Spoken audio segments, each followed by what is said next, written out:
Hello, my name is Renee Burns. I'm a young white woman with short blonde hair. I am wearing a dark blue button-down with a collar and 3/4 sleeves. My background is plain blue. This study focuses on signed song translation.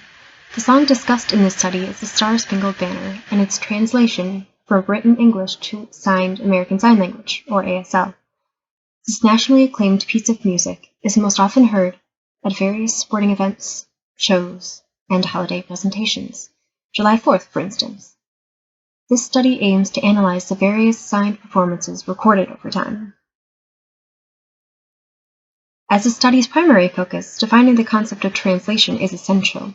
Translation is the process of starting with a frozen text, a pre-recorded piece of information in the form of a document or video, for example, the Bible, in one language, and transforming it into another language. This study is concerned with the translation of written English material, the lyrics of the Star Spangled Banner, into ASL. The national anthem is a popular piece for frozen text translation. In fact, the very first ASL frozen text is a filmed performance of a deaf woman signing the Star Spangled Banner from 1902. Since then, many other performances of the Star Spangled Banner have been signed and recorded. The hearing community has a well-known, reliable rendition of the Star Spangled Banner in the form of written English that anyone could sing by simply following along with the lyrics on the page. While there are approximately 11 million deaf citizens in the U.S., there is not one recorded rendition of the Star Spangled Banner signers can follow to quickly learn and memorize the song. Instead, there is a collection of performances containing great degrees of variance in translation. It is a wonder whether any of these signed performances provide the same experience for the deaf community as that of the written English does for the hearing community. Unfortunately, there was no research to provide evidence of one audience experience or another. This lack of research makes it impossible for interpreters and translators to pick the best translation from the multitude of translations available. No proof exists to inform their decisions. This is an issue particularly for new interpreters and students of interpreter training programs. While these developing interpreters may receive training, without research to guide this development, they may enter the field unprepared to translate the Star Spangled Banner. This could result in a lack of equivalent access.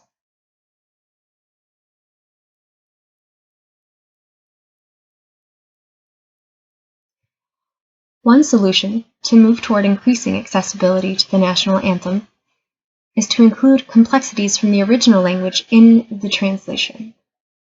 For example, the English version of the Star Spangled Banner includes complex timelines that should then be included in the ASL translation. This is especially true as ASL grammar dictates specification of the timing of events to ensure clarity of message.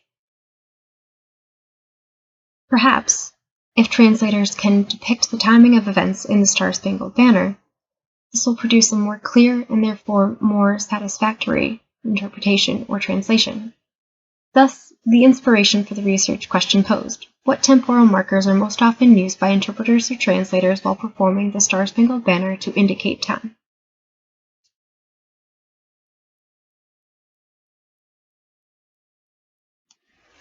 Before further discussion, it must be noted that there is a distinction within the genre of ASL music. Researcher Ben Bahan has identified categories of signed songs. The first is traditional percussive signing, and the second is signed song translations. This is the topic of discussion. Prior to producing a final translation, translators must first decide upon a translation approach. According to Lessman et al., there is a continuum of translations spanning 4 categories. The first is literal translation, which ascribes to English word order and signing to follow that exact word order. The English form of the message remains, and ASL grammar is not incorporated. Within the context of this study, the timeline described in English word order would be reproduced in sign by the translator. The second category is called modified literal. This is a mixture of English and ASL grammatical features in a translation. The third category is idiomatic. All ASL grammatical features would be included in the translation. In context, this would involve restructuring of the English timeline by the translator, subscribing to ASL linguistic principles. The fourth category is called unduly free. This is an artistic, abstract translation of a piece. Determining a translation approach is important for the translator because they might otherwise create a translation that does not match with any one community member. An example of this would be following a literal approach to translation when the audience member primarily communicates in ASL. Several different translation approaches exist because English and ASL have unique grammatical systems.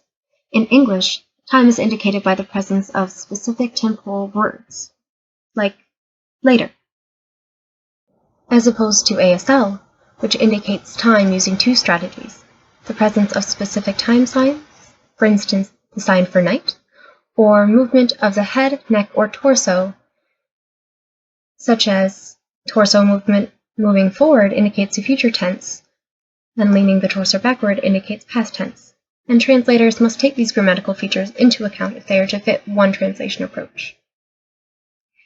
This research will be studying and analyzing translators' decision and translation approach and their method of including temporal markers. For this research, live participants are not necessary, as signed performances of the Star Spangled Banner are available for general viewing on the Internet.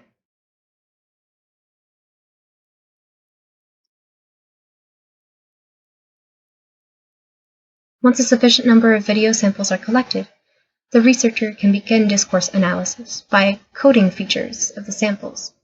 Examples of these categories could include the year of the performance, whether the performer was deaf or hearing, an approximation of the translation approach, and instances of temporal markers used.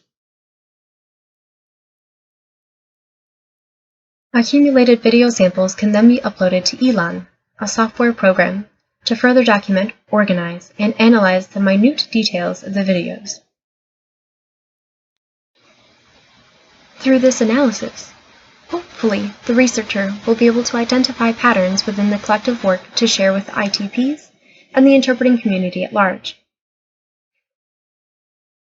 This additional information would theoretically help better prepare interpreting students and new interpreters for performances of the Star Spangled Banner. The researcher suspects that after thorough review of the video samples, great degrees of variation in translation will be noted. However, any pattern identified will inform and thus benefit the translations of interpreter training program students and interpreters in general. Here are my references. Thank you for watching.